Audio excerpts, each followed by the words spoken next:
எங்கம்மா இருக்க? நான் காலேஜ் விட்டு பஸ்ஸுக்காக வெயிட் பண்ணிட்டு இருக்கேன்ப்பா. நீ அங்கேயே இரு சாமி, அப்பா வர்றேன். ஏறு தங்கம். பேக்கரியில் இருக்கம்மா. வரும்போது ஸ்நாக்ஸ் வாங்கிட்டு வாங்கப்பா. வாங்கிட்டு வர்றேம்மா. எந்திரிமா, அப்பா நீ கேட்ட புரோட்டா வாங்கிட்டு வந்திருக்கேன். தூக்கம் சொக்குது. எந்திரிமா, அப்பா ஊட்டி விடுறேன். எந்திரி எந்திரி.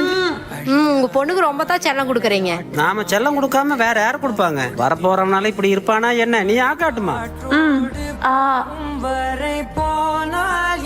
கடைசியா நம்ம பொண்ணுகிட்ட செலவுக்கு பணம் கேட்டு பாருங்க. போன மாசம் தான் மாப்பிள்ளை கிட்ட பணம் கேட்டோம். இந்த மாசம் கேட்ட ஏதாவது நினைப்பாரோ? அப்பா அப்பா எப்படிமா இருக்க? மாப்பிள்ளை நல்லா இருக்காரா? அவர் நல்லாதான்ப்பா இருக்காரு. இந்த மாசம் பணம் இப்பதான் அனுப்பிச்சேன், போய் எடுத்துக்கோங்க. அனுப்பிட்டியா? மாசம் மாசம் பணம் கேக்குறாங்கன்னு மாப்பிள்ளை தப்பா நினைச்சு போறாருமா. நினைச்சா நினைக்கட்டும்ப்பா, நான் எங்க அப்பாவை அப்படியே விட முடியாது. பையன் தான் உங்களுக்கு என்னெல்லாம் பண்ணுவானோ அவ்வளோ இல்லைனாலும் உங்களுக்காக நான் என்ன வேணா பண்ணுவேன்ப்பா. சத்தியமா எனக்கு ஒரு பையன் பிறந்திருந்தா கூட இவ்வளவு பண்ணிருக்க மாட்டாமா.